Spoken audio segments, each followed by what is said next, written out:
Hagrid grunted. "I'd like to see a great muggle like you try to stop him," he said. "A what?" said Harry, interested. "A muggle," said Hagrid. "It's what we call non-magic folk like them. And it's your bad luck you grew up in a family of the biggest muggles I've ever laid eyes on. We swore when we took him in we'd put a stop to all this rubbish," said Uncle Vernon. "Swored we'd stamp it out of him. Wizard indeed." "You knew?" said Harry. "You knew I'm a wizard?" "Knew?" shrieked Aunt Petunia suddenly. "Knew? Of course we knew. How could you not be? My dratted sister being what she was. Oh, she got a letter just like that and disappeared off to that school and came home every vacation with her pockets full of frog spawn, turning teacups into rats. I was the only one who saw her for what she was, a freak.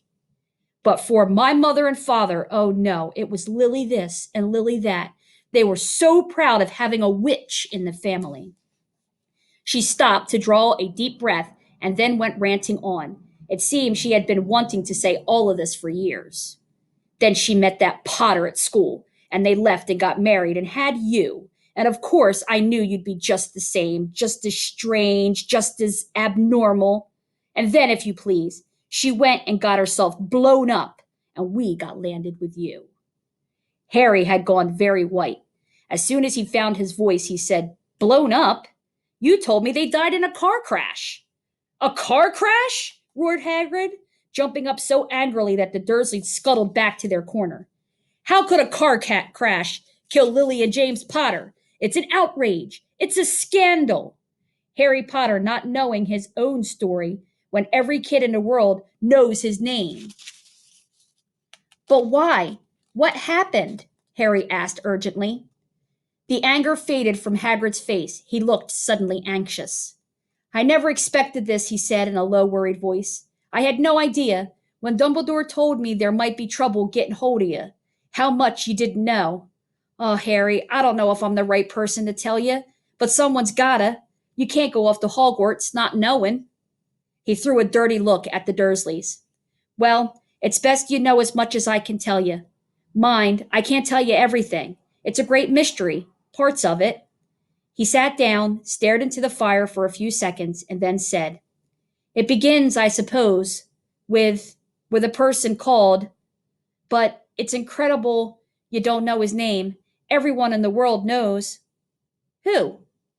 "Well, I don't like saying the name if I can help it. No one does." "Why not?" "Gulpin' gargoyles, Harry. People are still scared. Blimey, this is difficult. See, there was this wizard who went as bad as you could go. Worse than worse. His name was—" Harry gulped, but no words came out. "Could you write it down?" Harry suggested. "Nah, I can't spell it." "All right." "Voldemort." Harry shrugged. "Don't make me say it again. Anyway, this wizard, about 20 years ago now, started looking for some followers. And he got 'em, too. Some were afraid. Some just wanted a bit of his power, 'cause he was getting himself power all right. Dark days, Harry. Didn't know who to trust. Didn't dare get friendly with strange wizards or witches. Terrible things happened. It was taken over. Course, some stood up to him. And he killed 'em. Horribly. One of the only safe places left was Hogwarts. Reckon Dumbledore's the only one you know who was afraid of. Didn't dare try taking the school. Not just then, anyway. Now, your mom and dad were as good a witch and wizard as I ever knew. Head boy and girl at Hogwarts in their day. Suppose the mystery is why you know who never tried to get him on his side before. Probably knew they were too close to Dumbledore to want to do anything with the dark side. Maybe he thought he could persuade him. Maybe he just wanted him out of the way. All anyone knows is he turned up in the village where you was all living on Halloween 10 years ago. You was just a year old. He came to your house and—" Hagrid suddenly pulled out a very dirty spotted handkerchief and blew his nose with a sound like a foghorn. "Sorry," he said, "but it's that sad. Knew your mom and dad, and nicer people you couldn't find anywhere.